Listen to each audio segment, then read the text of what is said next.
Hey, it sounds so great. Thanks. Hey, I wanted to thank you for offering to play in May for this upcoming Hymn Fest.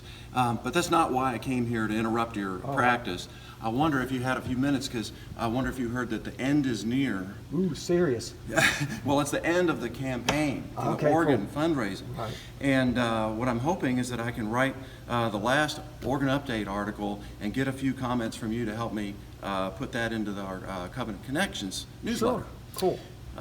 So what I'm hoping to get from you is kind of your experience in having led our worship music and helping with the sanctuary choir. I mean, how has it been for you the last few months? And particularly, what about this organ helps you lead the music and be more effective that way? Well, since I've been here in January, it's been awesome. Great. Okay, it's a very versatile instrument. You can do about anything you want to do musically, all different types of music. It's been great. You know, what I really love is the looks on people's faces when those bells come in. You mean Zimmelstern? Yeah. Those. Oh, yeah. How about this?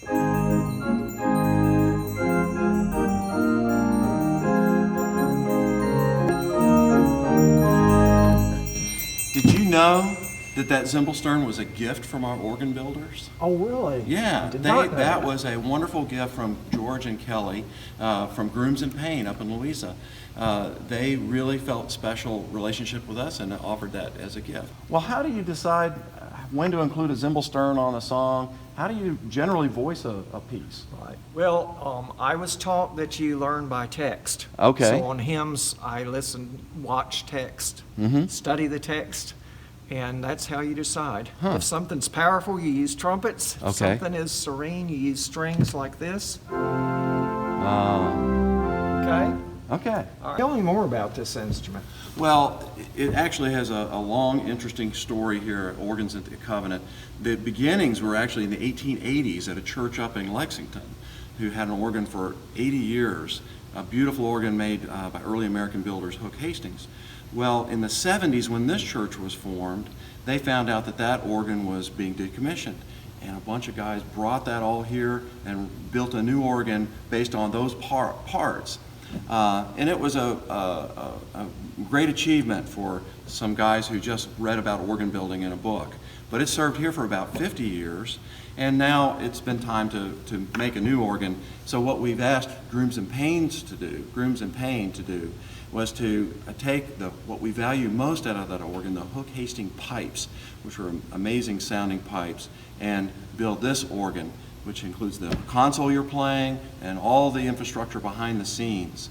It's been a wonderful project for a lot of years, and we get to enjoy the benefit of it now. That must be expensive. Well, actually, we think the organ now is worth probably $1 million, somewhere around there. And the project only cost less than half of that. And because of all the generous donations and contributions and efforts by our congregation, we're already 90% paid up.